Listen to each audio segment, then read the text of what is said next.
When we talk about some of the greatest all-rounders in the cricket world, what comes to your mind? Jack Callis, Sir Garfield Sobers, Imran Khan, right? But there was a player who went on to become not only a great all-rounder but also one of the greatest players in the history of cricket, Kapil Dev. From his remarkable all-round abilities to his leadership on and off the field, Kapil Dev's impact on the game is truly remarkable. At a time when India were known to produce only slow and spin bowlers, Kapil Dev became renowned for bowling fast. Teams touring to India were so used to the spin and bounce on the slow pitches that Kapil came as an unpleasant surprise with his ability to swing the ball away at pace. And don't forget his batting, as he played some crucial innings in his career dominating bowlers and single-handedly winning matches for India with his bat. He'll always be India's all-time number one cricketer. Okay, before you start criticizing me for this statement, I would like to tell you that this statement was by the great Sunil Gavaskar when asked about Kapil Dev. So today, we are going to dive deep into the illustrious career of one of the greatest of all time, Kapil Dev. Since his domestic debut for Haryana in 1975, Kapil Dev started impressing everyone by taking a 6-wicket haul in his first match, restricting Punjab to just 63 runs and helping Haryana to victory. He finished the season with 121 wickets in just 30 matches, and his outstanding performances earned him an international call-up. And at the age of 19, he made his debut against arch rivals Pakistan. Although his performance was not up to the mark in his opening game, Pakistan had sensed that in the future, Kapil was surely going to trouble them. And he did not take much time, as in the third test of the same series, he scored a blistering 33-ball half-century, which was just a glimpse of his aggressive batting which he showcased in his career.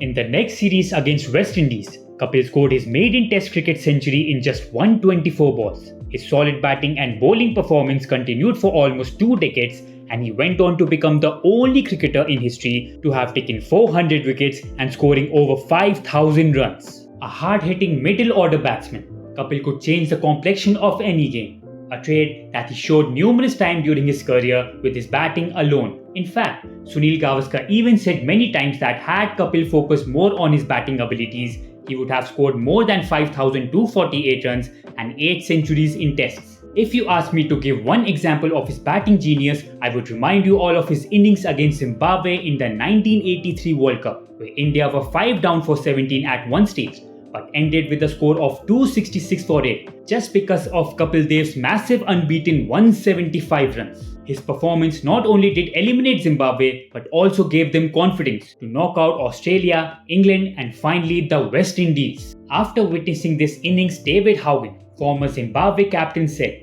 "Kapil Dev's 175 not out must be the best one-day knock ever." To sum up the greatness of Kapil Dev, he was named by Wisden as the Indian Cricketer of the Century in 2002, ahead of Sunil Gavaskar and Sachin Tendulkar, who was 29 and at the peak of his power then. When Kapil Dev stepped into international cricket, the world was already witnessing the golden era of fast bowlers. Some of the greatest pacers in the history of the sport, Dennis Lillee, Sir Ian Botham, Imran Khan and the great Sir Richard Hadley were in action. But Kapil was unfazed by the competition, as just 1 year after his debut, he already occupied the number 2 spot in the ICC ranking of bowlers. He took 434 wickets at an average of 29.65 with the best bowling figures of 11 for 146 in a test match. He is still the highest fast bowling wicket taker for India in test cricket. In one-day internationals, he took 273 wickets at an average of 27.45 with the best bowling figures of 5 for 43. There have been times when he single-handedly demolished the opponents with his bowling. For example, in 1985 in Adelaide, where he destroyed the Australian batting, coming out with the figures of 8 for 106. To illustrate Kapil's fielding, I would choose an example from a match everyone in the world remembers. This was the catch he took to dismiss Sir Vivian Richards in the final of the 1983 World Cup. As he ran back from deep mid-wicket, Kapil had a smile on his face, for he now knew that India were in with a chance. His teammates even said that he was the only one capable of taking that catch.